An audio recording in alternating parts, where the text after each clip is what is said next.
මාධ්‍යවේදී හිතවතුන්ට මේ රාත්‍රියේ ආරාධනා කරේ විශේෂයෙන්ම මැද පෙරදිග ආශ්‍රය ඇති වී තිබුණ ගැටුම්කාරී තත්ත්වයක් ඒ වගේ මේ ගැටුම්කාරී තත්ත්වයේ යම් යම් සිදුවීම් ශ්‍රී ලංකාව ආසිත සිදුවීම් පිළිබඳව අපි ස්ථාවරයේ සහ අපි රැගෙන තිබෙන ක්‍රියාමාර්ග පිළිබඳ කරුණු ඔබට ඉදිරිපත් කරන්න. විශේෂයෙන්ම මේ ගැටුමදී සහ ඕනෑම ජාත්‍යන්තර ගැටුමකදී අපේ ස්ථාවරයේ අපේ මධ්‍යස්ථභාවය අපේ භූමිය අපේ මුහුදු කලාපයන් අපේ ගුවන් කලාපයන් කිසිසේත්ම කවර හෝ රාජ්‍යයකට ගැටුමේදී පක්ෂපාතී ආකාරයෙන් හෝ කවර හෝ රාජ්‍යයකට පීඩාවක් ගෙන දෙන ආකාරයෙන් කටයුතු කරන්න අපි ඉඩ දෙන්නේ නැහැ. ඒ තමයි අපේ ස්ථාවරය. නිසා ගැටුම ආරම්භ වූ මොහොතේ සිටම අපි ගනු ලැබූ ක්‍රියාමාර්ග අපි කරනු ලැබූ ප්‍රකාශයන් මේ සියල්ල මේ ස්ථාවරය මත පදනම්ව තමයි අපි කටයුතු කරමින් තිබෙන්නේ. ඒ අනුව තමයි ඉරානයේ මේ නෞකාවන් දෙකක් පිළිබඳ ප්‍රශ්න මතුවී තිබෙන්නේ. එහිදීත් අපි අනුගමනය කරමින් තිබෙන්නේ මධ්‍යස්ථභාවය. හැබැයි ඒ වගේම අපි ජාතියක් ලෙස රාජ්‍යයක් ලෙස කිසිසේත්ම මධ්‍යස්ථභාවය ආරක්ෂා කරන ගමන් මානුෂවාදය මනුස්සත්වය අපි අංකයකට තියෙනවා. එනිසා අපි කිසිසේත්ම පැකිලෙන්නේ නැහැ. මනුස්සත්වය ආරක්ෂා කර ගැනීම සඳහා මිනිස් ජීවිත ආරක්ෂා කර ගැනීම සඳහා ගත යුතු ක්‍රියාමාර්ග තිබෙනවා නම් ඒ ක්‍රියාමාර්ග ගැනීමට අපි කිසිසේත්ම පැකිලීමක් ලක් කරන්නේ නැහැ. මම හිතනවා ඒ තමයි රාජ්‍යයකට ගත යුතු ඉතාමත් හොඳම ප්‍රතිපත්තිය. අපි මේ ප්‍රතිපත්තියෙන් වලින් කටයුතු කරනවා. ඒ අනුව තමයි පහුගිය 26 වෙනිදා ඉරානය රාජ්‍ය විසින් අපේ විදේශ කටයුතු අමාත්‍යාංශයෙන් නාවික යාත්‍රා 3ක් අපේ වරායන්ට සේන්දු වීම සඳහා මාර්තු 9 සහ 13 කියන දින 4 තුල තාම ලැබිලා නැහැ දින 4. මාර්තු 9 සහ 13 කියන දින 4 තුල අපේ වරායට ප්‍රවිෂ්ඨ වීම සඳහා අපෙන් අවසර ඉල්ලුවා. ඒක හැඳින්වුවේ ගුඩ්විල් විසිට් එකක් කියලා. සහයෝගිතා වර්ධනය කරන සංචාරයක නිරත වෙන්න උන් අපෙන් ඉල්ලා සිටියේ. අපි සොයා බලනකොට ඔවුන් අපේ ජාතික ජල තීරයේ ආසන්නයේ නමුතින් ඔබ තමයි රැඳිලා තිබුණේ. ඒතර ඔබ කවුරුත් දන්නවා සහයෝගිතා සංචාරයක් ඒ විදිහට සිදුවන්නේ නැහැ. ඒකට අවශ්‍ය වෙන විශාල ක්‍රියාපටිපාටින් තියෙනවා. එනිසා අපි ක්‍රියාපටිපාටින් අධ්‍යයනය කරමින් හිටියා. ඒ අතරතුර 27 වෙනිදා අපිට වාර්තා කරා අයිරිස් දැනට අපි අද අපි බාරයට අරන් තියෙන නෞකාවේ එක් නාවිකයෙක් එම නැවේ තුල වැටිලා යම් ආපදාවට ලක් වෙලා තිබෙන අපිට වාර්තා කරා. ඒ නිසා අපෙන් ඉල්ලා හිටියා එම නාවිකයා සහ නිලධාරියෙක් මානසික අවශ්‍යතාවයන් සඳහා ගොඩබිමට රැගෙන ඉන්න. අපේ නාවික හමුදාව සහ අපේ ගුවන් හමුදාව මැදිහත් වී එම දෙදෙනා එක්කෙනෙක් ඒ ආබාධයට ලක් වූ කෙනා අනිත් කෙනා උඩ රැකවරණ දෙන්න නිලධාරියෙක් තමයි උන් ඉල්ලා සිටින්නේ. ඒ දෙදෙනාම අපි ගොඩබිමට ගෙනාවා. ගෙනලා අවශ්‍ය කරන වෛද්‍ය කටයුතු වලට යොමු කරා. මේ අතරතුර තමයි 4 වෙනිදා අපිට වාර්තා වුණා. 4 වෙනිදා පාන්දර 5:08 සහ 5:34 අපේ ජාතික ජල තීරයෙන් ඔබ්බේ ආසන වශයෙන් ගත්තොත් ගාලු වරායේ සිට මුහුදු සැතපුම් 19ක දුරින් යම් යාත්‍රාවකට ප්‍රහාරයක් එල්ල වී තිබෙන බව සහ එම ප්‍රදේශයෙන් අපට ආපදා අනතුරු සංඥාවන් නිකුත් කරා. ඒ අනුව අපේ නාවික හමුදාවත් විශේෂම ගුවන් හමුදාවත් විශාල මෙහෙයුමක නිරත වුණා. ඒ මෙහෙයුම අනුව ඒක තමයි මම කිව්වේ අපි මධ්‍යස්ථ වගේම අපි මානසිකයි. අපි මානවවාදී. එනිසා අපි දන්නවා ජීවිත විශාල ප්‍රමාණයක් අනතුරට ලක් වී තිබෙන බව. එන අපේ නාවික හමුදාව අපේ ගුවන් හමුදාව ශනිකව වේගයෙන් මැදිහත් වී එහිදී අපිට 32 දෙනෙක් මුදවා ගැනීම හැකියාව ලැබුණා. තව 84ක් මලසිරු අපිට ලැබුණා. අපි මලසිරු 84ක් ඒ වගේම තුවාලකරුවන් 32ක් අපි ගොඩබිමට රැගෙන ආවා. දැන් එම තුවාලකරුවන් ඔබ දන්නවා අපි කරාපිටිය රෝහලේ ප්‍රතිකාර ගන්න බව. දෙවනුව තමයි දැනට මේ සාකච්ඡාවට බඳුන් වෙන නෞකාව විශේෂයෙන්ම එම නෞකාව අපි හඳුන්වනවා අයිරිස් බුෂර් කියන නෞකාව. එම නෞකාව ඊයේ 4 වෙනි දින අපිට විදේශ කටයුතු අමාත්‍යාංශයට වාර්තා කරා 4 හා 5 කියන දෙදින තුල අපේ වරායකට සේන්දු වීමට අපිට අවසර ලබා දෙන්න කියලා. 4 හෝ 5. ඊට අපි මේ පිළිබඳව අධ්‍යයනය කරමින් හිටියා. කොහොමද කළ යුතු වන්නේ අපි සාකච්ඡා කරමින් හිටියා. අපේ විදේශ අමාත්‍යතුමා ඉරානයේ විදේශ අමාත්‍යතුමාත් එක්ක සාකච්ඡා කරා. ඒ වගේම තානාපති කාර්යාලය අපේ විදේශ කටයුතු අමාත්‍යාංශයත් එක්ක සාකච්ඡා කරමින් හිටියා. ඒ වගේම තානාපති කාර්යාලයේ ආරක්ෂක නියෝජිතයන් සමග අපේ ආරක්ෂක අමාත්‍යාංශ සාකච්ඡා කරමින් හිටියා. මොකක්ද අපි ගත යුතු ක්‍රියාමාර්ග කියලා. අනතුරුදී ඔවුන් දැන්නුවා ඔවුන්ගේ එක් එන්ජිමකට ආපදාවක් සිදු වී තිබෙන බව. ඒ අනුව අපි සාකච්ඡා අරගෙන තිබුණා. ඒ සාකච්ඡාවලින් අපි කොහොමද අපි කටයුතු කරන්න ඕනකම තිබෙන්නේ මේ අපේ දැන් අපේ ජාතික ජල තීරය තුල ඒ වගේම අපි අනුගමනය කළ යුතු සම්මුතියන් තිබෙනවා. එක පැත්තකින් නාවික යාත්‍රාවක් එක් යුද්ධයක එක් පාර්ශ්වයකට හිමි යාත්‍රාවක්. ඒ වගේම අපි මධ්‍යස්ථ රාජ්‍යයක්. ඒතර මධ්‍යස්ථ රාජ්‍යයක් කවර ආකාරයෙන්ද එවැනි නෞකාවක් පිළිබඳ කටයුතු කරන්නේ. ඒ සඳහා එක්සත් ජාතීන්ගේ සාගර සම්මුතිය 1907 දී හේග් සම්මුතිය මේ ආදී සම්මුති වලින් අපිට පැවරී තිබෙන බලතල සහ අපේ ක්‍රියාමාර්ග පිළිබඳව අපි ඔවුන්ට දිගින් දිගටම සාකච්ඡා කරමින් තිබුණා. හොඳින් තේරුම් ගත යුතුයි මේ සාමාන්‍ය තත්වයක් නොවේ. මධ්‍යස්ථ රාජ්‍යයක එක් පාර්ශ්වයක නැවක් අපේ වරායන් සඳහා ඒම සඳහා කරලාද ඉල්ලීමක්. එතකොට ඒක අපි සැලකිලිට භාජනය කර යුතු වන්නේ ජාත්‍යන්තර ප්‍රඥාප්තින් සහ ජාත්‍යන්තර මැදීම් අනුව. එනිසා කලබලයට කළ හැකි දෙයක් නොවේ. ඒ වගේම මේ ජාත්‍යන්තර ප්‍රඥාප්ති සහ ජාත්‍යන්තර බැඳීම් පිළිබඳව අපි දෙපාර්ශ්ව අතර අවබෝධයකට ආ යුතුයි. අපි දෙපාර්ශ්ව අතර එකඟතාවයකට ආ යුතුයි. එනිසා අපි විවිධාකාරයේ සාකච්ඡා අවසානයේදී අපි අපේ නාවික හමුදාවේ නිලධාරීන් සහ එමනැවි නාවිකයන් අතර එමනැවි විශේෂයෙන්ම කපිතාන් සමග සාකච්ඡාවල නිරත වුණා. තානාපති කාර්යාලය සමග සාකච්ඡා නිරත වුණා. තානාපති කාර්යාලය විශේෂයෙන්ම ඉරාන තානාපති කාර්යාලය ඉරානයේ රාජ්‍ය දැනුවත් කරමින් තමයි ඔවුන් මේකට ප්‍රවිෂ්ඨ වුණේ.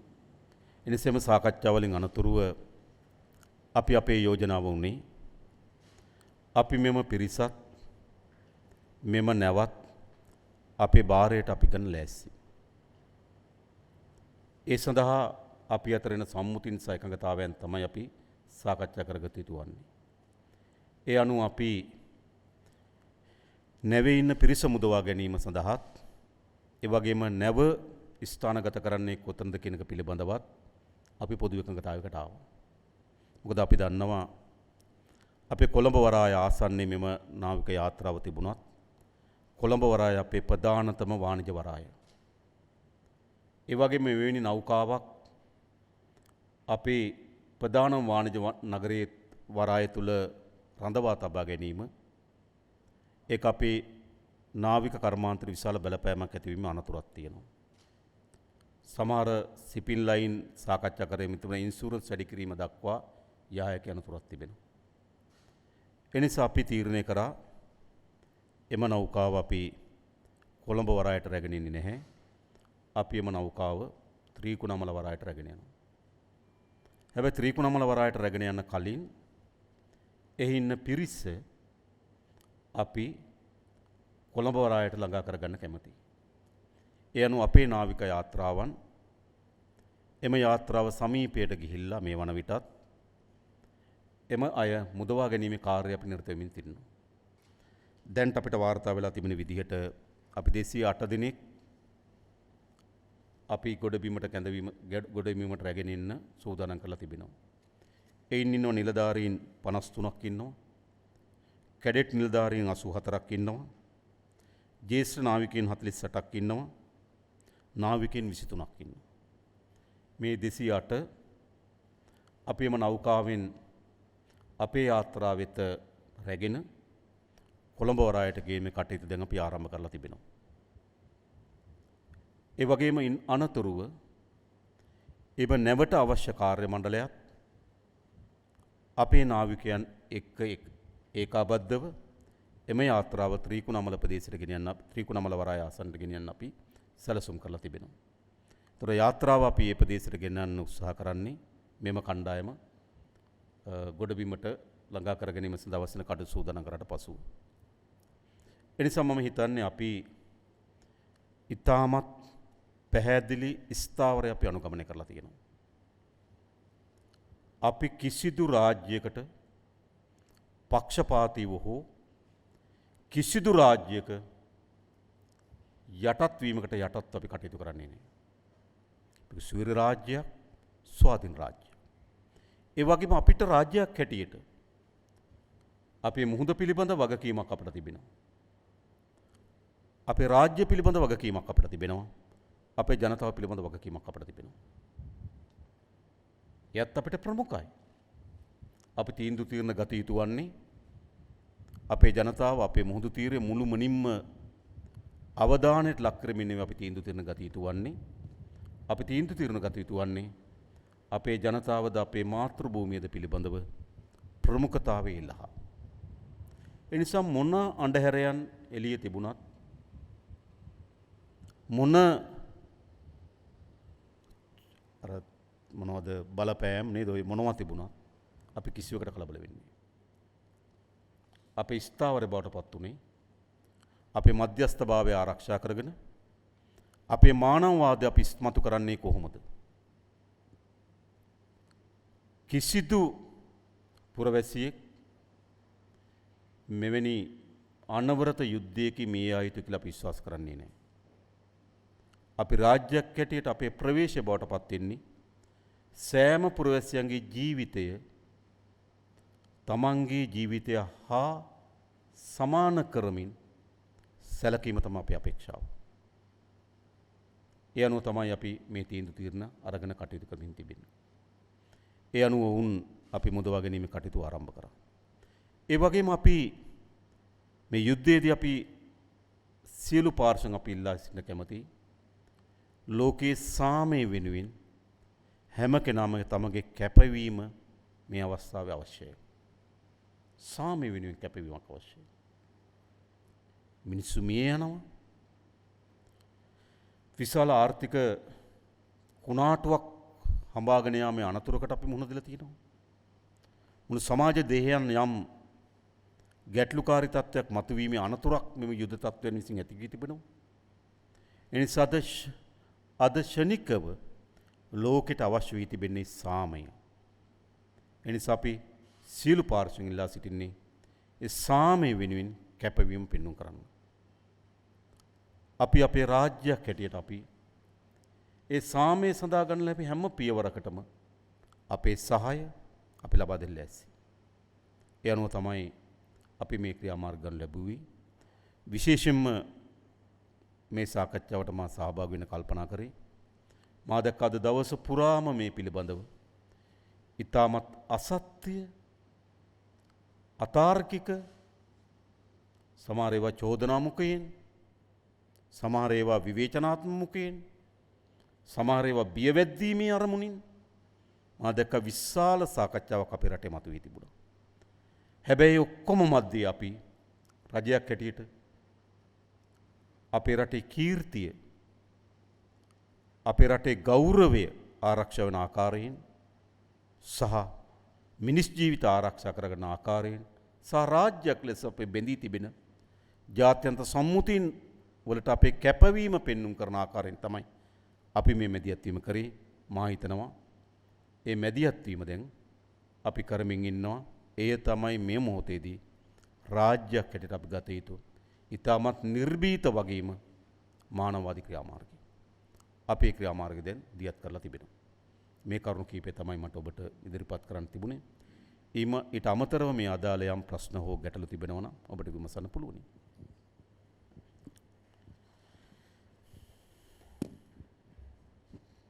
ගරු ජනාධිපතිතුමනි අවසරයි ඔබතුමාගෙන්.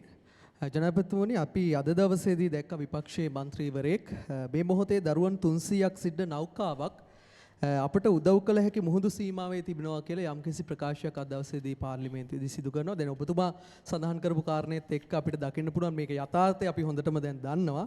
නමුත් මේ විදිහේ අසත්‍ය ප්‍රකාශ විපක්ෂයෙන් දිගින් දිගටම පසුගිය කාල සීමාව තුලත් එල්ල කළා. මොකද්ද අපි දෙන උත්තර ඔබතුමා මොකද්ද දෙන උත්තර? ඇත්තට මම හිතන්නේ හැම විටම මට මතකයි ඔබට මතක ඇති අර දිට්ප කුණාටුව වෙලාවේදී කලාවේ ආසන්නයේ බස් රථයක් සිර වී තිබුණාට පසුව මා දැක්කා විනාඩියෙන් විනාඩිය සමහර മന്ത്രിවරු පෝස්ට් නේද නිකුත් කරන්න පටන් ගත්තා. දැන් මේ විදිය දැන් මෙතන දැන් බස් එකේ ජනේල ගාවට වතුර ඇවිල්ලා දැන් ජනතාව වහලේ උඩ. හැබැයි අපි මොකද්ද කරේ? අපි කිසිවක් ගැන සැලකිලිට භාජනය නොකර රාජ්‍යයකට අපේ වගකීම ඉටු කරා. අපි කොහොමද හෙලිකොප්ටරේ තැන්න ගෙන යන්නේ? ඒ හෙලිකොප්ටර් ළඟට යනකොට වහලේ ගලවගෙන එනවා. එහෙනම් අපි කොහොමද ඊට වඩා ලොකු නාවික යාත්‍රා ගියන්නේ? ඒ නාවික යාත්‍රා ගියන ගුවන් යානය යන්න ඕන චයින බීට. ඒකට යන්න බෑ. එහෙනම් ටක් රථයක ගියන්නේ කොහොමද? අපි මෙහුන් දියත් කරගෙන ඉන්නකොට එවැනි අර ත්‍රාසජනක ප්‍රවෘත්ති විනාඩි නිර්මාණය කරන තත්ත්වයක් තිබුණා. නමුත් අපි ඒවා දෙස නොබලා වැඩ කටයුතු කරමින් ඉඳලා. දැනුත් එහෙමයි. දැනුත් මා දැක්ක ළමයි 300ක් පිළිබඳ සාකච්ඡාවක්. මම ඔබට කිව්වා කවුද ඉන්නේ කියලා. 208ක් ඉන්නවා. මීට අමතරව කාර්ය මණ්ඩලය ඉන්නවා. එතකොට මේක තමයි ඇත්ත කතාව. ඒතර ඉන්නේ කවුද? කැඩෙට් නිලධාරීන්, නිලධාරීන්, ජේෂ්ඨ නාවිකයන් සහ නාවිකයන්. එනිසා මම හිතනවා හැම විටම අර මෙතන තිබුණ දේශපාලනයක් තිබුණා. ඒක අපි තේරුම් ගන්න ඕන. මේ කියන්නේ වෙන මොකුත් නෙවෙයි. රාජ්‍යයක් තියෙනවා, ළමයි අනතුරේ ඉන්නවා. මේ රාජ්‍යයේ ළමයි ගැන නොහිතා වැඩ කරමින් ඉන්නවා. ඔය වගේ නිකන් අර ඒ මොහොතේ කියන්නේ ඔවුන්ම දන්නවා ඔවුන් විසින් ඒ කරන කතාව තව මොහොතකින් අසත්‍යයක් වෙන බව දන්නවා. හැබැයි මොකද කරන්නේ? ඒ අසත්‍යයක් වුණත් ඒ දන්නේ නැහැ වගේ නැවත අර වගේ ප්‍රවෘත්තියක් හදනවා. මේක තමයි උන්ගේ කලාව. මම හිතන්නේ ඒක පළවෙනි වතාවට ජනතාව ඒකට සවන් දේවි ජනතාව ඒකට අනුගත වේවි. දෙවෙනි වතාවේ තව ජනතාව හැබැයි හැමදාම ඒක වෙන්නේ නැහැ. ඒ නිසා මම හිතනවා ඔවුන් විසින්ම ඔවුන්ගේ තිබෙන ඔවුන් පිළිබඳ තියෙන විශ්වාසය බිඳ වට්ටමින් තිබෙන නිසා මම හිතන්නේ අපි ඒක සැලකට භාජනය කරනවා. නමුත් අපි සැලකට කරන්න ඕන මෙවැනි වෙලාවකදී දේශපාලන පක්ෂ පුරවැසියන් හැටියට මොන ආකාරයේ මැදිහත් වීමකට අපි ආ යුතුද කියන එක. ඒ පිළිබඳ තමයි අපි සමාජයකට අපි අවධානය යොමු කරන්න ඕන කියලා මම හිතනවා. ජනාධිපතිතුමනි තවත් ප්‍රශ්නයක්. දැන් මේ මොහොතේදී ඔබතුමා යථාර්ථය පැහැදිලි කරා ජනතාවට මේක තමයි රටේ මේ වෙද්දි තියෙන තත්ත්වය සහ නැවාශ්‍රිතව සිදුවන ක්‍රියාවලිය කොයි වගේද වෙන්නේ කියන කාරණේ. ඉදිරියේදී අපේ ආසන්නයේ මේ වැඩ කටයුතු සිදුවීම සහ වත්මන් රජයේ මේට මැදිහත් වීම කිසිසේත්ම ජාතික ආරක්ෂාවට තර්ජනයක් නෙමෙයිද? කොහොමද ඔබතුමාගේ ස්ථාවරය? ඒක තමයි අපි කිව්වේ. අපි බැඳී තිබෙන ජාත්‍යන්තර සම්මුතීන් ඒ සම්මුතීන් වලට අනුව තමයි අපි මේ කටයුතු කරන්නේ. මා දැක්ක තව ප්‍රවෘත්තියක් නිර්මාණය වෙලා තිබුණා මේ සිදුවන අපේ මුහුදු සීමාවේ කියලා. ප්‍රහාරයෙන් අපේ මුහුදු සීමාව නෙවෙයි. අපේ ජාතික ජල තීරය අපිට හිමි ජාතික ජල තීරය මුහුදු සතවුම් 12යි. ඒ ප්‍රහාරය සිද්ධ වුණ ඊට වඩා ඔබ්බෙන් හැබැයි ආර්ථික කලාපය තුල. ආර්ථික කලාපය තුල අපිට තියෙන ආර්ථික අයිතිවාසිකම් විතරයි. නැව් ගමනාගමනය කරන්න අපෙන් අවසර ගන්න ඕනේ. එම කලාපේ යුද්ධයක් යනවනම් යුද්ධ කරන්න අපෙන් අවසර ගන්න ඕනේ. එනිසා මම හිතනවා අර ඒවත් විවිධාකාරයෙන් අර්ථ නිරූපණය කරමින් අපේ මූදට ඇවිල්ලා පහර දුන්නා. පහර දීලා යනකම් අපි දන්නේ නැහැ වගේ ප්‍රවෘත්ති නිර්මාණය කරන්න පටන් ගත්තා. එඳ හැම විටම උත්සාහ කරනවා යම් සිදුවීමක් සිද්ධ වුණාම ඒ සිදුවීමෙන් Tamanට ඊටමත් ලාභ පටු දේශපාලන අරමුණක් ඉටු කරගන්නේ කොහොමද? මේක අද නෙවෙයි මතක තබා ගන්න. හරිද? පාකිස්තානය සහ ඉන්දියාව අතර යම් ගැටුම්කාරී තත්ත්වයක් මතුවෙනකොට මේ සාකච්ඡාව ගොඩ නැගුවා. එක්සත් ජනපදයේ විසින් බදු පිළිබඳව සාකච්ඡා වෙනකොට මේ කතාව ගොඩ නැගුවා. දිට්ටු ආපු වෙලාවේ මුළුමනින්ම සංවාදේ ගොඩ නැගුවා. බේරාගත හැකි තිබීදි කරන්න බැරුණා කියලා මුළු සංවාදෙම. මිනිස්සු 1000කට ආසන්න ප්‍රමාණයක් මිය ගිහිලා සාතුරුදහන් වෙලා. නිවාස විශාල ප්‍රමාණයක් මුළුමනින්ම අවතැන් වෙලා. ලක්ෂ 21ක ජනතාවට බලපෑම් ඇති වෙලා. හැබැයි සාකච්ඡා වෙලා තිබුණේ කුමක්ද? එඳ අර හැම ව්‍යසනයකදීම ඒක ස්වභාවික ව්‍යසනයක් වේවා නේද?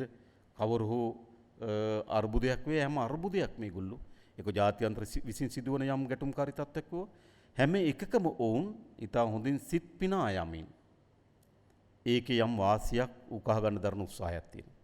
මා ඊයේ සහ අද සමහර മന്ത്രിවරුන්ගේ දේශපාලන නායකයින්ගේ හැසිරීම් දෙස බලුවාම තිබුණේ ඒ සිත් පිනා යන යටි සිතේ පොඩි සතුටක් සහිතව කරන ප්‍රකාශන තමයි අපි දැක්කේ. ඉතින් මම අපි මේ පිළිබඳ කනගාටු වෙනවා. මම අපේක්ෂා කරන්නේ සියලු දෙනාගෙන් මෙය අපේ පරිබාහිර එකක්. නමුත් අපිට අපේ ආසන්නයේ ඇති විය හැකි ගැටලු ඊටවත් මධ්‍යස්ථව අපි විසඳීම සඳහා ප්‍රවේශය තමයි අපි අනුගමනය කරන්නේ. ජනාධිපතිතුමනි බෙහෙම ස්තුතිවන්ත වෙනවා හදිසියේ මේ වගේ මාධ්‍ය වෙදින් කැඳවලා රටේ වත්මන් තත්ත්වය සම්බන්ධයෙන් ඔබතුමා රටේ ජනතාව දැනුවත් කිරීම සම්බන්ධයෙන් මම ස්වර්ණවාහිනී මාධ්‍ය ආයතනය නියෝජනය කරන්නේ ඔබතුමාන් සඳහන් කර ආකාරයට ජාත්‍යන්තර ප්‍රඥප්තියින්ට අනුව මානුෂ්‍යවාදීව හිතලා ඒ ඉරාන ජාතිකින් සම්බන්ධයෙන් ගණපු තීරණය පිළිබඳව ඇත්තටම මේ වෙලාවේ ගත යුතු හොඳම තීරණය අරගෙන කියලා හිතෙනවා. ජනාධිපතිතුමනි දැන් ඒ නෞකාව සම්බන්ධයෙන් සහ සිද්ධ වුණු සිදුවීම් ගැන විවිධ චෝදනා එල්ල කර ඔබතුමාට පිළිතුරු ලබා දුන්නා. දැන් රටේ ආර්ථිකය කඩාගෙන වැටෙයි මේ හරහා යම් සිදුවීම් සිද්ධ වෙයි ආණ්ඩුව පෙරලෙයි කියලා තම අය කියනවා බලාපොරොත්තු වෙමින් ඉන්නවා. ඒ වගේ අයට ඔබතුමා මොකක්ද දෙන පිළිතුර? අපි කියන්නේ මේ තියෙන තත්වයට අපිට ඉතා හොඳින් ඔරොත්තු දෙය හැකි. මේ තියෙන තත්වයට. මම ඔබට කියන්න කැමතියි අපි මේ වසරේ මේ වෙනකොට අපි වෙළඳ පොලෙන් ඩොලර් මිලියන 700කට ආසන්න ප්‍රමාණයක් අපි මිලදී අරගෙන තියෙනවා. අපේ ආර්ථිකය එතනට ගොඩනගමින් තිබුණේ. වෙනද ඔබට මතක ඇති ඩොලරය ස්ථාවර කර ගැනීම සඳහා මහ බැංකුව Taman සතුව තින මුදල් තමයි නිකුත් කරේ. හැබැයි අපි අනිත් පැත්තට හරවලා තියෙනවා. පළමු වතාවේ අවස්ථා ගන්නවා මේක සිද්ධ වෙලා තියෙනවා විශාල වශයෙන්. අපි මොකද කරලා තියෙන්නේ? වෙළඳ පොලෙන් අපි ඩොලර් මිලියන 700කට ආසන්න මුදල් ප්‍රමාණයක් මිලදී අරගෙන අපේ සංචිත ශක්තිමත් කර ගැනීම සඳහා වැඩසටහනක් හිටියා. අනිත් ආර්ථික දත්ත සියල්ලම ඔබ බලන්න මීට මාස 3කට කලින් දිට්ටුවා. ලෝක බැංකුවේ තිබෙන වාර්තානුව අපේ GDP එකකින් 4%කට බලපෑමක් කරා. ඩොලර් බිලියන 4.1ක විනාශයක් සිදු වී තිබෙනවා. අපි ඉදිරිපත් කරපු අයවැය දිට්ටුව එනකොට අපි අයවැය ලේඛන සකස් කළ පාර්ලිමේන්තුවේ ඉදිරිපත් කළා තිබුණේ. අපි පාර්ලිමේන්තුවේ ඉදිරිපත් කරපු අයවැය ලේඛනේ කුඩා කිසිවක් වෙනස් කරේ නැහැ. ඒ අයවැය ලේඛනේ එසේම යන පරිදි දිට්ටුවලට අපි මුහුණ දීම සඳහා අලුතෙන් කෝටි 50000ක් වෙන් කරා. ඒ නිසා මම හිතන්නේ ඉතා කෙටි කාලයක් ඇතුළත දිට්ටුවා එනකොට අපේ රටේ ආර්ථික කඩාවැටීවි කියලා හදපු සියලු මතයන් බිඳවට්ටන සමත් වුණා. මම හිතනවා ඔබට ඉදිරියේදී වාර්තා ඒවි. අපේ රටේ අයවැය හිගිය අඩුම අයවැය හිගිය වාර්තා වෙන වසර බඩ 2025 පත් වෙනවා. අපේ රටේ මෑත කාලේ වැඩිම ආදායම උපයාගත්තු වසර බවට පත් වෙනවා. අපේ රටේ ජංගම ගිණුමේ ශේෂය ඩොලර් බිලියන 1.8 ඉක්මවා යනවා. කවදාවත් ගිහලා අපේ රටේ ඉතිහාසෙම 4 වතාවක් ජංගම ගිණුම ධන වෙලා තියෙනවා. බිලියන 1.8ක ධනවීමක් අපි පෙන්වුම් කරනවා. අපේ ප්‍රාථමික ගිණුමේ ශේෂය 2.3යි අපිට ජාත්‍යන්තර මූල්‍ය ආරමුදලේ පරාමිතින් තුල තිබෙන 2.3යි. මම හිතන්නේ ජංගම ගිණුමේ දේශ 5 ඉක්මවා යනවා. ඒ නිසා අපි සියලු ආර්ථික දත් වලින් තම ශක්තිමත් වෙන කිටපු වෙලාවක තමයි මේ වීසනේ සිද්ධ වුනේ. ඒ නිසා මේ යුද්ධමය වාතාවරණය මේ තියෙන තත්වයට අපිට තා හොඳින් වරතු දෙය හැකියි. හැබැයි ඔබටවත් මටවත් මේ තත්ත්වය මොන ආකාරයෙන් කොච්චර දක්වා වර්ධනය විය හැකිද කියන එක පිළිබඳ තියෙන්නේ අවිනිශ්චිතතාවය. කොතෙන්ට වර්ධනය වේවිද? ඒ නිසා අපිට මුහුණ දෙන්න පුළුවන්ද බැරිද කියලා තීරණය වෙන්නේ මේ ගැටුම්කාරී තත්ත්වය මොන ආකාරයෙන් වර්ධනය වේවිද කියන සාධකය මත. දැනට පෙන්눔 කරන සාධකය මත අපිට ආර්ථිකය ඉතා හොඳින් මුහුණ දිය හැකියි කියලා අපි විශ්වාස කරනවා. ජනාධිපතිතුමා දැන් මේ අයිරිෂ් බුෂ නෞකාව සම්බන්ධයෙන් මම ප්‍රශ්න යොමු කරන්නේ. මේ නෞකාවේ ගමන් මාර්ගය සහ කුමන කරුණක් මත මේ නෞකාව පැමිණියාද කියන කාරණාව සම්බන්ධයෙන් තොරතුරු ලැබිලා තියෙනවද? නෑ මම හිතන්නේ ඔවුන් ඉන්දියාවේ තිබුණු යම් අභ්‍යාසයකට සහභාගී වෙලා යන නෞකා 3ක් පිළිබඳව තමයි වාර්තා වෙලා තිබෙන්නේ. ඉතින් මම හිතනවා ඔවුන් ගමන් කරමින් තිබුණු අවස්ථාවක්. නමුත් ඒවා යුද නෞකා නේවි එකට හිමි නෞකා. ඉතින් සමහර නෞකාවල ආම්ස් තිබිලා තිබෙනවා. ඉතින් ඒ නිසා යුද්ධයක් තිබෙන වෙලාවක්. ඒ නිසා මේක අර මගී නෞකාවක් ලෙස හෝ භාණ්ඩ ප්‍රවාහන නෞකාවක් ගණයට වැටෙන්නේ නැහැ. එතන තමයි තිබුණු ප්‍රශ්නේ. ජනාධිපතිතුමනි මම හිතන්නේ දැන් අපි එක්තරා ආකාරයකට මේ ගැටුම එක් පාර්ශවයකට යම් ආකාරයක සහයෝගයක් දක්වන තත්ත්වයක් අපි දකිනවා. අපි ජාත්‍යන්තරයේ දකිනවා විශේෂම ඇමරිකානු ජනාධිපතිවරයා සහයෝගය නොදුන් රටවල් වලට ඇතැම් අවස්ථාවලදී විවිධ වාරණ ආර්ථික සම්බාධක බව පනවන තත්ත්වයක්. යම් කිසි ආකාරයකට අපේ මේ ප්‍රවිෂ්ටය ඇමරිකාවේ කනස්සල්ලට හේතුවක් වෙයිද? එහෙම වුණොත් මොකද වෙන්නේ? නෑ විශේෂයෙන්ම ගත්තොත් මේ කිසිසේත්ම කවුරු හෝ පාර්ශ්වයකට යුද්ධමය ලෙස සහාය දීමක් නොවේ. මෙය අපේ මුහුදු සීමාව ඇතුළේ වර්තමානයේ මේ නෞකාව දැන් තියෙන්නේ. ජීවිත විශාල ප්‍රමාණයක ආපදාවට ලක් වී තිබෙනවා. ඒතර මම හිතනවා රාජ්‍යයක් හැටියට අපේ වගකීම තමයි එම ජනතාව සුරක්ෂිත කිරීම. ඉතින් අපි අරගෙන තිබෙන්නේ එම ප්‍රවේශය. කවර හෝ පාර්ශවයක් මෙම ව්‍යසනයේදී අපේ මුහුදේදී ලක් වෙනවා නම් ඒ ඕනෑම පාර්ශවයකට අපි අනුගමනය කරන තීරණය මේක. ඒ නිසා මම හිතනවා මේ තීරණය කිසිසේත්ම කවර හෝ පාර්ශවයක යුද්ධය වෙනුවෙන් නේද ඔවුන්ගේ යුද නෞකාවන් ආරක්ෂා කර ගැනීම වෙනුවෙන් ගන්න තීන්දුවක් නෙවෙයි.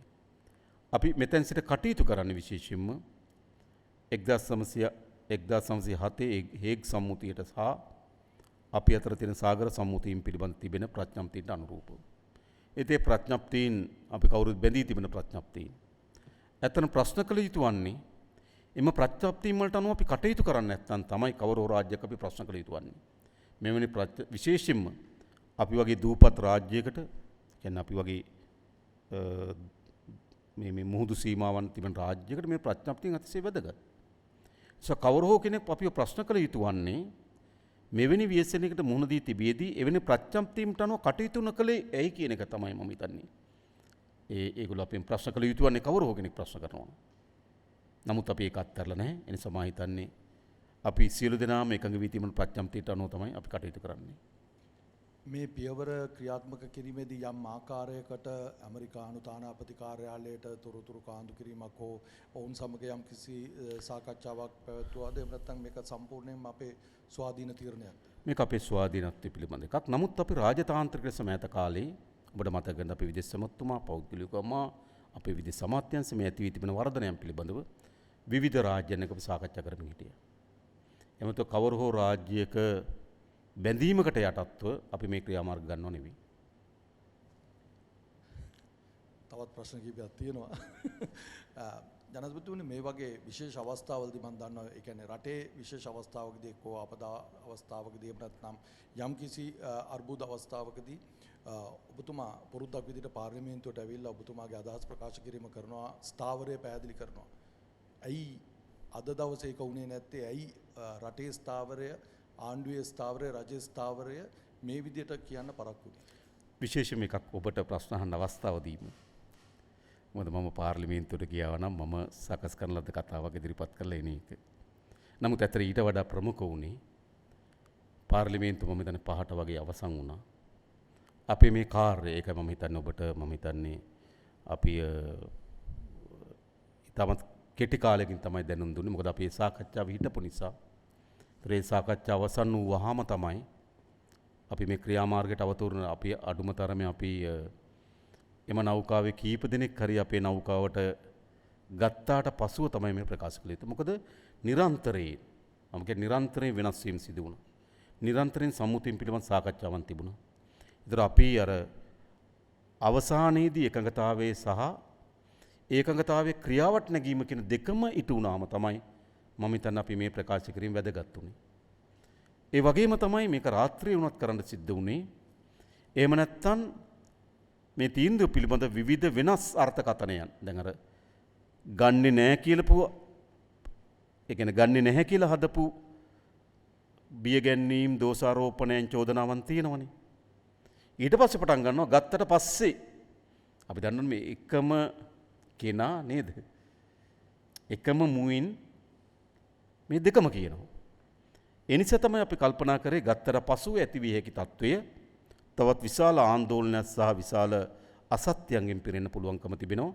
ඒ නිසා තමයි අපි කල්පනා කරේ මේක ඉතා ඉක්මනින් ඇවිල්ලා අර සිද්ධිය අවසන් වෙලා අපි ගත්තු තීරණේ ක්‍රියාවට නැගුවට පස්සේ මම හිතන්නේ මම මේ ප්‍රකාශ කරනකොට අපේ පළමු නෞකාවේ අපිට 80ක් ගේන්න පුළුවන්. අපි 50කට ආසන්න ප්‍රමාණයක් අපේ නෞකාවට ගත්තාට පස්සෙ තමයි ප්‍රකාශ කරන්න තීරණය කරේ. මොකද එතකම් මේක තිබුණේ සාකච්ඡා මට්ටමේ තිබුණේ. ඒක අවසන් වෙලා තමයි මේ අදහස් ඉදිරිපත් කරන්න අපි කල්පනා කරේ. විශේෂම මම ඒක ඇහුවේ අද පාර්ලිමේන්තුවේත් විපක්ෂයෙන් බරපතල හඬක් තුන රජයේ ස්ථාවරය කියන්නේ නැහැ කියලා. ඒ කාරණේ. ඊට අමතරව දැන් මම හිතන්නේ මේ යුද්ධයේ පවතින තත්ත්වයක් එක්ක අපේ රටේ ආර්ථිකයට මේක කොයි විදිහට බලපායිද ඉදිරියේදී මොන වගේ තත්ත්වයක් ඇති වෙයිද කියලා යම්කිසි පුරෝකථනයක් තියෙනවද ඔබතුමා? විශේෂයෙන්ම අපිට එක පැත්තකින් මහ බැංකුව විසින් ඊයේ අපිට ලබා දුන්නා ඔවුන්ගේ පුරෝකථනයන් විශේෂ මූල්‍ය වෙළඳපොළ විය හැකි පුරෝකථනයන් පිළිබඳව ඒක අධීර 3කින් සකස් කරලා තිබෙනවා. මේ තියෙන තත්ත්වය මේට වඩා වර්ධනය වූ මධ්‍යස්ථ තත්ත්වය සහ අපි අපේක්ෂා නොකරන එහෙත් විනාශකාරී තත්ත්වය. ඒ තත්ත්වයන්ට අනුරූපී වන පරිදි අපේ මූල්‍ය වෙළඳපොළ හැසිරෙන්නේ කොහොමද කියන එක පිළිබඳව ඊයේ මහ බැංකුව විසින් අපිට වාර්තාවක් ලබා දී තිබෙනවා. ඒ වාර්තාවේ තියෙන නිර්දේශන අනුව අපි තීරණ ගනිමින් ඉන්නවා. අනිත් පැත්තෙන් අපේ රටේ දෛනික සාර්වාර්ථිකය ආහාර පාන ඊට පස්සේ රැකියා මේ වෙළඳපොළ පිළිබඳව මුදල් අමාත්‍යාංශ විසින් පිළිබඳව දැන්ට අධ්‍යයනය කරමින් යනවා. අධ්‍යයනය කරමින් මේ පිළිබඳව අපි අවශ්‍ය තීන්දුව වලට නිරත වෙමින් ඉන්නවා. ඊළඟ විශේෂම බැලුව විදේශගත ශ්‍රී ලාංකිකයෝ. මොකද අපේ රටේ ප්‍රධාන සංචිතයන් අපි සංචිතයන් ගොඩනැගෙන වැදගත්ම ශේත්‍ර දෙක තමයි අපේ විදේශ සංක්‍රාම සහ අපේ සංචාරක කර්මාන්තය. ඒත් අපි බලමින් ඉන්න අපේ විදේශ සංක්‍රාම වලට විදේශගත ශ්‍රී ලාංකිකයන් අපිට වන මුදල් වලට වෙන බලපෑම් පිළිබඳව.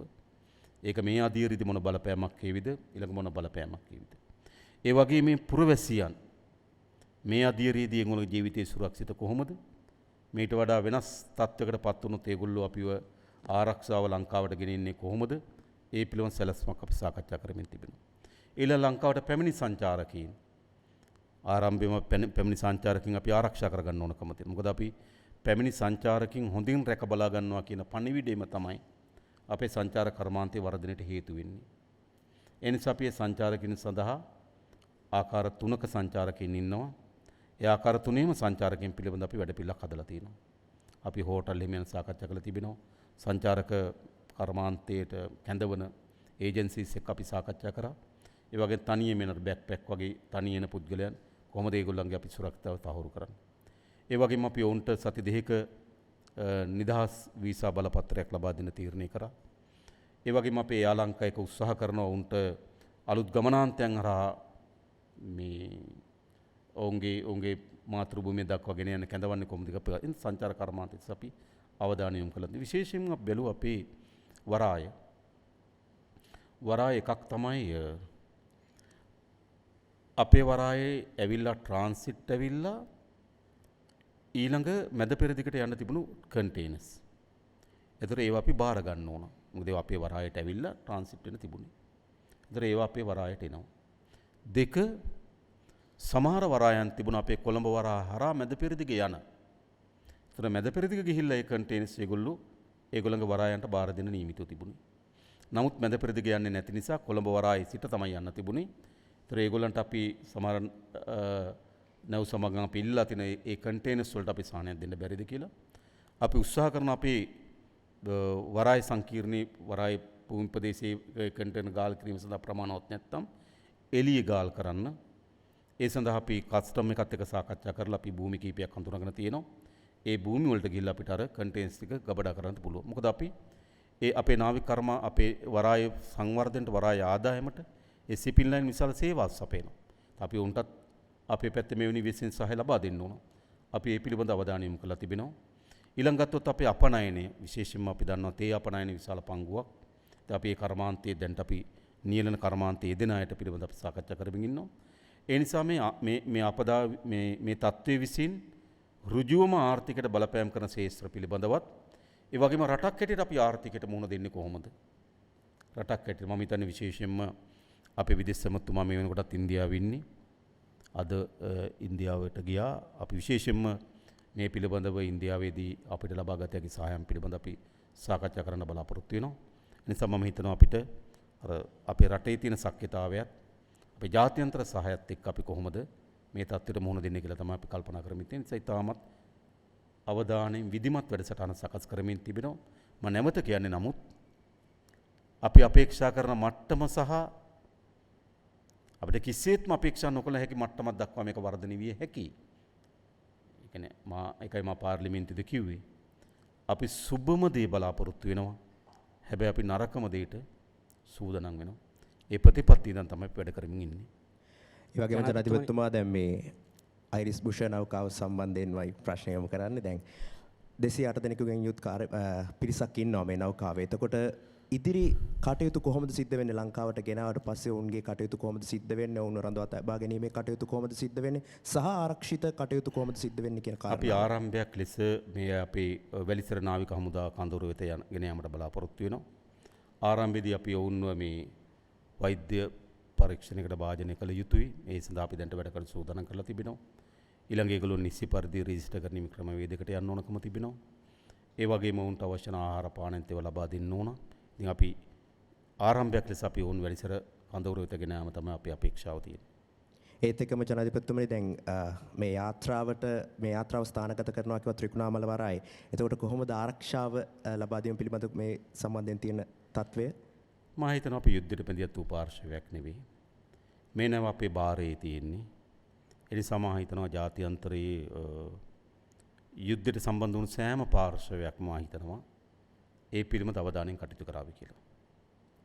එහෙම කටයුතු නොකරන ලෝකයක් නම් පිටිය ලෝකය තවදුරටත් සම්මුතියින් ප්‍රඥප්තියින් එකඟතාවයන්ගෙන් පළක් නැහෙනේ. ඒ නිසා අපිට විශ්වාසයක් තිබෙනවා එවැනි සිදුවීමක් සිදු නොවන බවට. ඒ නෞකාවේ සම්පූර්ණ කාර්ය මණ්ඩල 250ක් කියලා තමයි අපි දන්නේ. ඊතුරු 48 දෙනා නෞකාව යාත්‍රා කරන්න ඒ කාර්ය මණ්ඩලයත් එක්ක දේශීය කාර්ය මණ්ඩලයත් එක්ක එකතු වෙනවද? විශේෂයෙන්ම අපි ඒක ත්‍රිකුණාමල වරාය දක්වා ඒ නැවී ඉන්න කාර්ය මණ්ඩලය, ඒ කියන්නේ නැවී මොකද නැව සඳහා අවශ්‍ය වෙන කාර්ය මණ්ඩලය ත්‍රිකුණාමල දක්වාගෙන යාමට බලාපොරොත්තු වෙනවා. ජනාධිපතිතුමනි මේ මගේ ප්‍රශ්නය නගන්න තිබුණේ ඇත්තට මේකට පිළිතුරක් ලැබුණා. මේ මෙච්චර හවස් වුණේයි මේ ප්‍රවෘත්ති සාකච්ඡාව තියන්න කියලා. මොකද හෙට මුද්‍රිත පාඨකයන්ට මේ ප්‍රවෘත්තිය ලැබෙන්නේ නැහැ. හැබැයි ඔබට පිළිතුරක් ලැබුණා මේක සවස් වුණේයි මෙච්චර කල් පාරක් වුණේයි කියලා. දැන් මේ කාරණේ සම්බන්ධයෙන් අපට එක්සත් ජාතීන්ගේ සංවිධානය, ජාත්‍යන්තර රතුගෘත සංවිධානය වැනි ජාත්‍යන්තර සංවිධාන වලින් අපේ රට ලැබිලා තියෙන සහයෝගය මොකක්ද මේ කාරණේ සම්බන්ධයෙන්? අපි ජාත්‍යන්තර රතුගෘත සංගමයත් එක්ක සාකච්ඡා කරා. සාකච්ඡා කීපයක් අපේ විදේශ කටයුතු අමාත්‍යාංශය කරලා තිබෙනවා. ඒ වගේම එක්සත් ජාතීන්ගේ සංවිධානයත් එක්ක අපි මෙහි ඉන්න නිත්‍ය කාර්යාලයත් එක්ක අපි අවශ්‍ය වෙන සබත්තාවෙන් අපේ විදේශ කටයුතු අමාත්‍යාංශය සිදු කරලා තිබෙනවා. නමුත් මේ කාර්යය නිශ්චිත වශයෙන් අපේ වැඩක් ඉස්සෙල්ලම. ඒක අපි කළ යුතු දෙයක්, අපේ වගකීමක්, අපේ මානවාදී. ඊට පසුව තමයි අපි කළ යුතු වන්නේ අනෙක් මේ හා බැඳුණු ජාත්‍යන්තර සංවිධානත් එක්ක අපි කොහොමද ඉදි ක්‍රියාමාර්ග ගන්න කියන එක මම හිතන්නේ දෙවන පියවර. පළවෙනි පියවර අපි කල්පනා කරේ මේ මුදවා ගැනීම මානවවාදී අපේ වගකීමක් සහ යුතුකමක් කියලා. ඒ ප්‍රවේශයෙන් තමයි අපි වැඩ කරේ.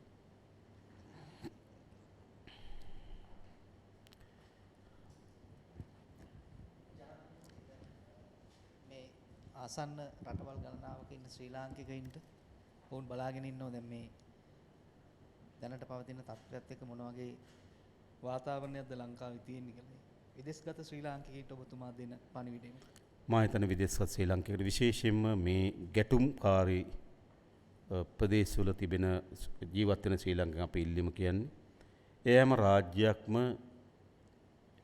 එහි ජීවත් වෙන පුරවැසියන් ආරක්ෂා කිරීම සඳහා අවශ්‍ය වෙන නිර්දේශයන් සහ අවවාදයන් නිකුත් කරලා තිබෙනවා. එතකොට ඒ රටේ ඉන්න පාලන අධිකාරිය තමයි ඒ රට තියෙන අවධානය මොකද්ද? අවධානම මොන වගේ අවධානමක්ද? ඒ අවධානමෙන් ජනතාව මිදීම සඳහා මොන වගේ ක්‍රියාමාර්ග ගත යුතුද කියලා නිර්දේශ කරන්නේ. ඒ නිසාම ශ්‍රී ලංකාවෙන් පිටත මේ ගැටුම් කලාපයේ ඉන්න සියලුම ශ්‍රී ලාංකිකයන් ඉල්ලා සිටින්නේ එම රජයන් විසින් ලබා දෙන අවධානම මගහරවා ගැනීම සඳහා ලබා දෙන නිර්දේශයන් අනුව කටයුතු කරන්න. මා දැක්ක සමහර විට නේද ටිකක් වීඩියෝ කරලා එවන්න තරම් පෙළඹීමක් තියෙනවා. මම හිතන්නේම ඒ රාජ්‍යයන් විසින් ලබා දෙන නිර්දේශයන් අනුව කටයුතු කරන්න. දෙවැනි එක අපි කියලා තියෙන හැම කෙනෙකුටම අපේ තානාපති කාර්යාලවල පැය 24 තුරා ක්‍රියාත්මක වෙන ශනික ඇමතුම් සේවාවක් තිබෙනවා. කුමන හෝ කෙනෙකුට බාධාවක් තිබෙනවා නම් එම ඇමතුම් සේවාවත් එක්ක සබඳතා පවත්වන්න පුළුවන්. ඒ වගේම ශ්‍රී ලංකා පුරවැසියෙකුට අවශ්‍ය නම් තමන්ගේ ඥාතියෙකුට කුමක්ද සිදු වී තිබෙන්නේ කියලා විස්තර දැනගන්න අපේ විදේශ සේවා නියුක්ත කාර්යාංශයේ තිබෙන පැය 24 පුරා ක්‍රියාත්මක දුරකථන ජාලයටත් විදේශ අමාත්‍යාංශ පැය 24 පුරා දියත් වෙන දුරකථන ජාලයටත් සම්බන්ධ වී තමන්ගේ ඥාතිය සෝරිය පිළිබඳව විස්තර අහගන්න පුළුවන්. ඒ නිසා පළවෙනි සැලැස්ම අපි හදලා තියෙන්නේ විදේශගත ශ්‍රී ලාංකිකයන්ගේ ජීවිත සහ අනතුරකට මුහුණ දී ආරක්ෂා කරගෙන ඉදීම අපේ වගකීම. අපේ පුරවැසියන් කොහේ ජීවත් වුණත් අපේ වගකීම ඒක. ඒ අනුව අප කටයුතු කරනවා. ඒ වගේම යුද්ධයට අනතුරුදායක නොවන පළාත්වල ඉන්න ශ්‍රී ලාංකිකයන් මා හිතන හැම විටම ලංකාව පිළිබඳ සුබවාදී බලාපොරොත්තුකින් ඔවුන් ඉන්නවා. ඒ නිසා අපි ඔවුන්ට කියන්නේ රට පිළිබඳව ඔවුන්ට සුබවාදී දැක්ම සානාගතය පිළිබඳ අපේක්ෂාවන්ට අනුව අපි රාජ්‍යයේ අවශ්‍ය වෙන පාලනය අපි කරමින් තිබෙනවා. ඒ පිළිබඳ ඔවුන්ගේ සහාය සහ මැදිහත් වීම තමයි අපි අපේක්ෂා කරන්නේ. ජනාධිපතිතුමනි දැන් එක නෞකාවකට ප්‍රහාරයක් කෙලවුණා අනිත් නෞකාවේ සිටි පිරිස නිරුපද්‍රිතව බේරා ගැනීමේ කටයුතු සිදු කරනවා. තවත් වාර්තා වෙනවද ඉරාන් නෞකා හෝ වෙනත් නෞකාමේ අපේ මුහුදු සීමාව ආසන්නයේ තිබෙන බවට වාර්තා වෙනවද මොනවද? නෑ දැනට අපිට කිසිදු වාර්තා වෙන්නේ නෑ. මේ මා දැක්ක සමහර අය කියලා තිබුණා මේ නෞ පිළිබඳ අපිට අවබෝධයක් තිබුණේ නැහැ කියලා. නමුත් අපි පසුගිය 26 වෙනිදා සිට වගේම අපි මේ නෞ අපි තාමත් සමීපයෙන් අපි අධීක්ෂණය කරමින් හිටියා මේ නෞකාවන්. මේවත් අපි අත්හැරලා තිබුණ නිසා දැනට අපිට වාර්තා වෙන්නේ නැහැ. කවර හෝ යුද්ධ ගැටුමකට සම්බන්ධ පාර්ශවයන්ගේ යාත්‍රාවන් අපේ මුහුදු සීමාව ආසන්නයේ ගමන් කරමින් තියෙනවා. මෙහෙම කටයුතු නිරත වෙන බව අපිට වාර්තා වෙලා නැහැ. ජනාධිපතිතුමනි දැන් මේ දක්වා ඔබතුමා පැහැදිලි කරා ඊයේ දවසේ ඉඳන් මේ කරපු කාර්ය පිළිබඳව. ඔබතුමා දැන් තවත් සඳහන් කළා විදේශ රටවල් එක්ක සාකච්ඡා කරනවා මේ ගැන දිගින් දිගටම සාකච්ඡා පැවැත්වුවා කියලා. එතකොට මේ වෙනකොට මේ කරපු ක්‍රියාවලිය ගැන ඉරානයේ ඇතුළු අනිකුත් රටවල ප්‍රතිචාරය කොහොමද? නෑ ඉරානයේ මම හිතන්නේ අපිට පළවෙනි කාර්යයටම අපිට තාමත් ඇගීමකට භාජනය කරලා අපිට ලිපි නිකුත් කරලා තිබුණා අපේ විදේශ කටයුතු අමාත්‍යාංශයට පළවෙනි අපි අර මුදවා ගැනීම කාර්යයට. මම හිතන්නේ මෙතෙන් දැන් තමයි අපි මෙහෙම පටන් ගත්තේ. නිසා මම හිතන්නේ ඒ පිළිබඳව උන්ගේ ප්‍රතිචාරයන් මම හිතන්නේ අපිට සෑහීමකටපත් වේවි කියලා. මොකද අපේ තානාපති කාර්යාලය අපෙන් කරන ලද ඉල්ලීම සැලකිත ප්‍රමාණයක මීට සමානයි. අපෙන් කරන ලද ඉල්ලීම නැවේ ඉන්න අය අපෙන් කරන ලද ඉල්ලීම අපේ මේ ක්‍රියාමාර්ගයට සමානයි. ඒ නිසා මම හිතනවා මොකද අපි අතර එකඟතාවයෙන් මේ කියන්නේ. ඒ නිසා මම හිතනවා උන්ගේ ඉතාමත් ඇගීමක් තියෙවි කියලා විශ්වාසයක් මට තියෙනවා. මම හිතන්නේ යුද්ධේ පටන් ගන්නකොටම අපේ රටේ පෙට්‍රල් ෂෙඩ් වල පෝලිං හැදුනා. තෙල් හිගයක් ඇති වෙයි කියලා ලෑස්ති වුණා. හැබැයි මේක දීර්ඝ කාලීන වෙනකොට අපි දන්නවා අපිට මූලික වශයෙන්ම ඉන්දියාවෙන් සහ සිංගප්පූරුවෙන් තමයි තෙල් අපි ආනයනය කරන්නේ. සිංගප්පූරුව විශේෂයෙන්ම අරාබිකරේ රටවල් වලින් තමයි තෙල් වුන් සපයාගන්නේ. මේක දීර්ඝ කාලීනව ඇදුනොත් අපිට ඉන්ධන අර්බුදයකට මුහුණ දෙන්න වෙයිද? මම හිතන්නේ දැනට මේ තත්ත්වය වර්ධනය වෙමින් තිබෙන දැනට මේ තිබෙන තත්ත්වය මේ ආකාරයෙන් ඉදිරියට යනවා නම් අපිට ඉන්ධන අර්බුදයක් මතුවෙන්නේ නැහැ. නමුත් මේ තත්ත්වය තවත් උග්‍ර වෙලා තෙල් සැපීම් මාර්ග සියල්ල වැහිලා තෙල් පිරිපහදු කරන මධ්‍යස්ථාන සියල්ල ප්‍රහාරයට ලක් වෙලා තෙල් ඉතින් එහෙමනොත් මම හිතන්නේ ඒක ඉතින් සාමාන්‍ය සිදුවිය හැකි දෙයක් හැම දිනකටම අපිට පමණක් නෙවෙයි. හැබැයි මේ වර්ධනය වෙන ආකාරයෙන් මම හිතන්නේ අපිට මුන් දිය හැකි අපි ඉතා හොඳින් අපේ ගබඩා කළමනාකරණයත් ඒ වගේම අපිට අවශ්‍ය වෙන තෙල් සැපයීමේ කළමනාකරණත් අපි කරමින් තිබෙනවා. මොකද අපිට ඕන තරම් තෙල් ගෙනලා ගබඩා කරගන්න බෑ. අපිට ගබඩා හිස් වෙන ප්‍රමාණයට තමයි අපි ගේන්න ඕන. ඒක ඒ කියන්නේ අපිට වෙනම මේ ආරක්ෂිත ගබඩා කියලා නැහැ. අපිට අවශ්‍ය නම් හදිසි තත්වයකදී ආරක්ෂිත ගබඩා තියෙනවා. අපේ මෙහෙයුම් කරන ගබඩා තියෙනවා. නමුත් අපිට තියෙන එකම ගබඩා පද්ධතිය මෙහෙයුම් ගබඩා පද්ධතිය විතරයි. දැන් තෙල් ගේනවා, තෙල් ගොඩ බානවා, තෙල් විකුණනවා. ඒ සියල්ලම සිද්ධ වෙන්නේ මොකින්ද?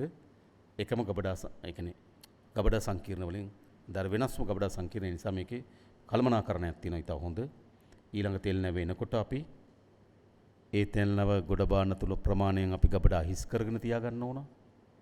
ඒතර කවුරු හරි අහනවා ඇයි යුද්ධේ පටන් ගන්නකොට ඇයි තෙල් ටැංකිය ඔක්කොම 100ක් පිරලා තිබ්බේ නැත්තේ කියලා. ඉතින් නැවට තියෙන්නේ දැන් 6-7 නැවක් ඉන්න තියෙනවා. ඒතර අපි මොකද කරන්න ඕන? ඒ වෙනකොට අවශ්‍ය වෙන ගබඩා ප්‍රමාණය හිස් කරගෙන ඉන්න ඕන. ඒ නිසා මම හිතන්නේ ඊටමත් පළපුරුදු නිලධාරී කණ්ඩායමක් ඒ පිළිබඳව මැදිහත් වෙලා වැඩ කරමින් තිබෙනවා. ඒ නිසා මම හිතනවා උන් ඉතා හොඳ ගබඩා පද්ධති කල්පනාකරණයක ඉන්නවා. ඒ නිසා මේ තියෙන තත්ත්වයට අපිට ඔරොත්තු දිය හැකි මේ තියෙන තත්ත්වයට. නමුත් මේක අපි නොහිතන තත්ත්වයක් දක්වා වර්ධනය වුණොත් මම හිතන්නේ බලශක්ති අර්බුදයේ පමණක් නෙවෙයි සෑම අර්බුදයක්ම අපි කාටවත් උපකල්පනය කරගන්න බැරි ප්‍රමාණය අර්බුදයක් බවට පත්විය හැකි. ඉතින් මම මේක තමයි නරකම තත්ත්වය. හැබැයි ඒක අපි අපේක්ෂා කරන තත්ත්වෙ නෙවෙයි.